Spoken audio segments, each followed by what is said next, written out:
गुन्हा शाखा युनिट 2 आंतरराज्यीय रेकॉर्डवरील 3 सराईत आरोपींना अटक करून शहरातील 3 घरफोडी आणि 1 मोटरसायकल चोरीसह एकूण 4 गुन्ह्यांची उकल केली. आरोपींकडून चोरीची होंडा शाईन मोटरसायकल, घरफोडीचं साहित्य, रोख रक्कम असा एकूण 1,16,600 रुपयांचा मुद्देमाल जप्त करण्यात आला आहे. पोलीस आयुक्त संदीप कर्णिक यांच्या आदेशानुसार शहरातील घरफोडींच्या गुन्ह्यांचा तपास सुरू असताना गुन्हा शाखा युनिट 2ला मेघराज बेकरी पेट्रोल परिसरामध्ये 3 संशयित जण काळ्या रंगाच्या होंडा शाईन MH15 AW 7588 या मोटरसायकलवर फिरत असल्याची गोपनीय माहिती मिळाली. त्यानुसार सहाय्यक पोलीस निरीक्षक हेमंत तोडकर यांच्या मार्गदर्शनाखाली पथकानं सापळा रचून तिघांना ताब्यात घेतलं.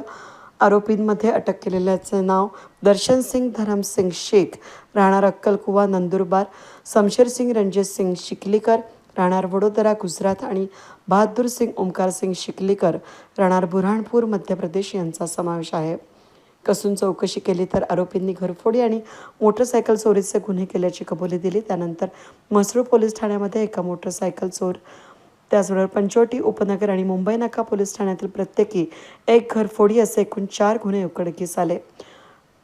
आरोपींना जप्त मुद्देमालासह पुढील कारवाईसाठी म्हसरूळ पोलीस ठाण्याच्या ताब्यात देण्यात आले.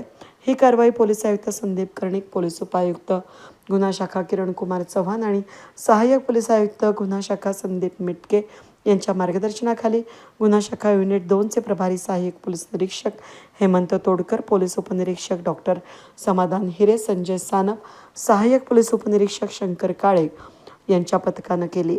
वेद न्यूजसाठी प्रतिनिधी अनिल गुंजाळ, नाशिक.